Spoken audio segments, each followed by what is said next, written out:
हाय बेचारी बहू। सरिता की शादी एक अच्छे परिवार में हुई है। उसका पति रोहन उसे बहुत प्यार करता है। घर में उसकी सास शांति और ननद मीनाक्षी भी है, जो सरिता के किसी काम में दखल अंदाजी नहीं करती। लेकिन फिर भी सरिता को ऐसा लगता है कि दुनिया की सबसे ज्यादा बेचारी बहू वही है और सबसे ज्यादा अत्याचार उसी पर हो रहा है। माँ जी, ये लीजिए आपकी चाय। अरे बहू, तूने इतनी ज्यादा चीनी क्यों डाल दी चाय में? हाय हाय माँ जी, मैंने तो उतनी ही मीठी बनाई है जितनी मीठी आपको पसंद है। माँ जी, आपको तो मेरे हाथ की चाय अच्छी ही नहीं लगती। जब देखो कुछ न कुछ कमी निकाल ही देती हो। अरे बहू, तू एक बात के पीछे ही पड़ जाती है।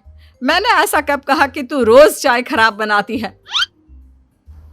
सरिता अपने कमरे में चली जाती है और फोन उठाकर अपनी माँ से बात करती है। हेलो माँ, कैसी हो आप? क्या कर रही हो?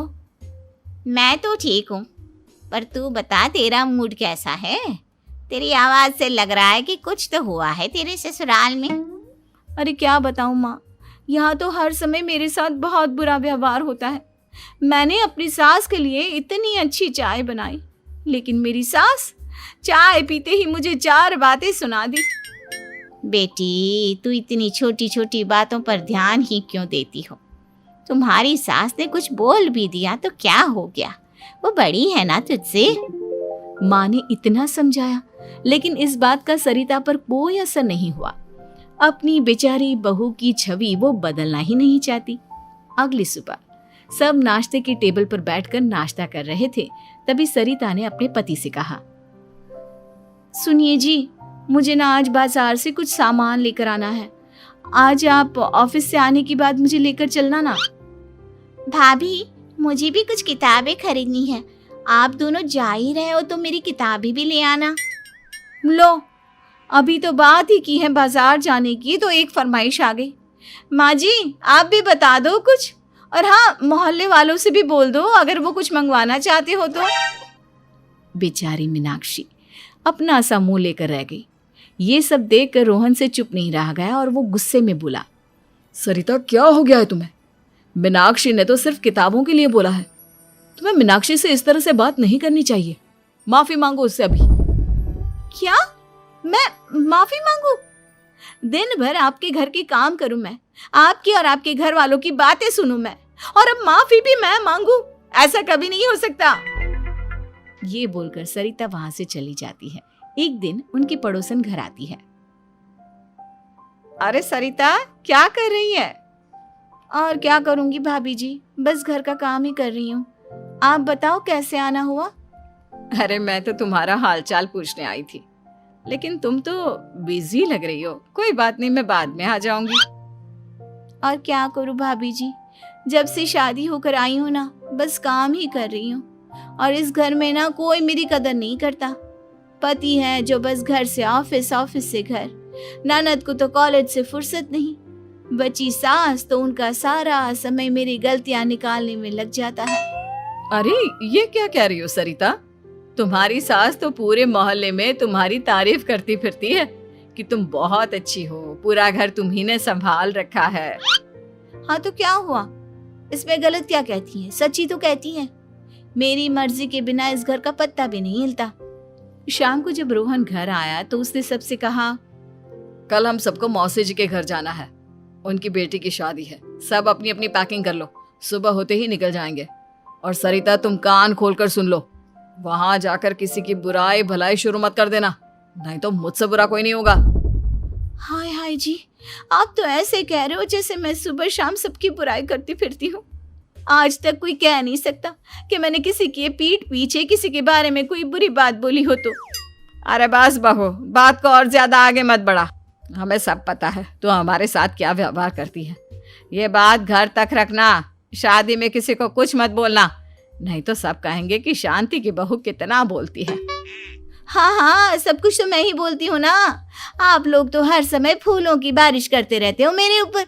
सारी गलती मेरी है जो मैं इस घर में आई। सबका कितना ध्यान रखती हूँ, लेकिन फिर भी मेरी तो आप लोगों की नजर में कोई कदर ही नहीं है। अगली सुबह सब लोग मौसी जी के घर पर चले जाते हैं। वहां पर शादी का माहौल होता है, सब जगह चहल पहल होती है, बहुत सारे मेहमान आए हैं। सरिता को वहां बहुत अच्छा लग रहा है। वो अपने मन में सोचती है, यहाँ कितना अच्छा लग रहा है, कितनी रौनक है। मैं यहाँ किसी से ज्यादा बात नहीं करूंगी। अगर मेरे मुंह से कुछ ऐसा वैसा निकल गया तो रोहन जी तो मुझसे गुस्सा हो जाएंगी।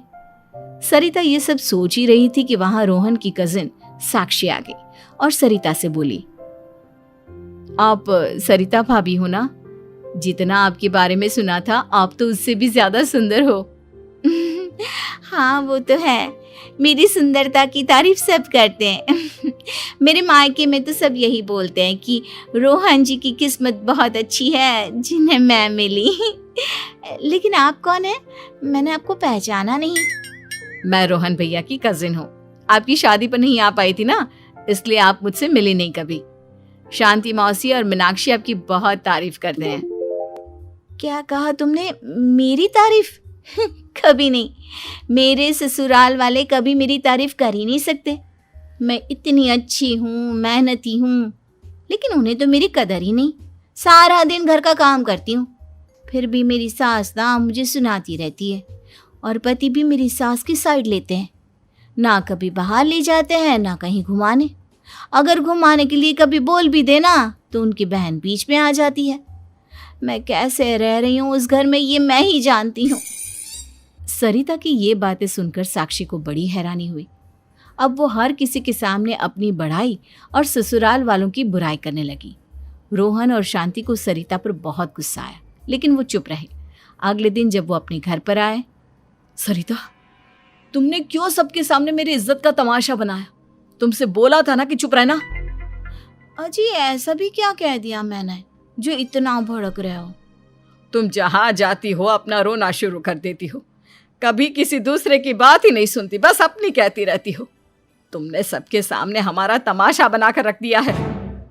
हे भगवान, मुझे अपने पास बुला ले। जिस घर में मेरी कदर ही नहीं, उस घर में मेरा क्या काम? अरे क्या करूंगी मैं यहाँ रहकर? जो भी आता है मुझे सुनाकर चला जाता है। मैं तो किसी से कुछ नहीं कहती। सीधी सादी बहू मिल गई है ना सबको, तो जो जी में आए वो करो। सरिता ने अपने आगे किसी को कुछ बोलने ही नहीं दिया और उस दिन भी उसने सबके सामने खुद को बेचारी बना ही दिया।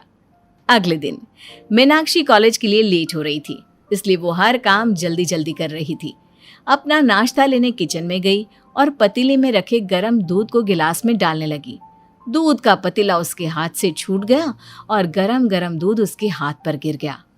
ओए माँ, हाय मेरा हाथ, माँ मेरा हाथ जल गया। मीनाक्षी की आवाज सुनकर सरिता दौड़ती हुई आई।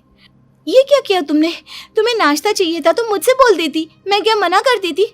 अब पता नहीं कितने दिन की मुसीबत पाल ली तुमने। सरिता मीनाक्षी को उसके कमरे में ले गई और उसका बहुत ख्याल रखा। उसका इस तरह से ख्याल रखना शांति और रोहन को थोड़ा अजीब लगा। माँ, सरिता के दिमाग का भी कुछ पता नहीं। कल शादी में सबको इतना कुछ बोल कर आई है हमारे बारे में, और अब मीनाक्षी की कितनी अच्छी देखभाल कर रही है। ये ऐसा क्यों करती है? बेटा, तेरी बीवी की ना आदत हो गई है सबके सामने खुद को बेचारी दिखाने की, और आदत इतनी जल्दी नहीं बदलती। जब ये बोलना शुरू करती है तो रुकने का नाम ही नहीं लेती, इसलिए इसे पता ही नहीं चलता कि ये किसके सामने क्या बोली जा रही है। लेकिन दिल की बहुत अच्छी है। हमें भी अपना दिल बड़ा करके ये जैसी है इसे स्वीकार करना चाहिए।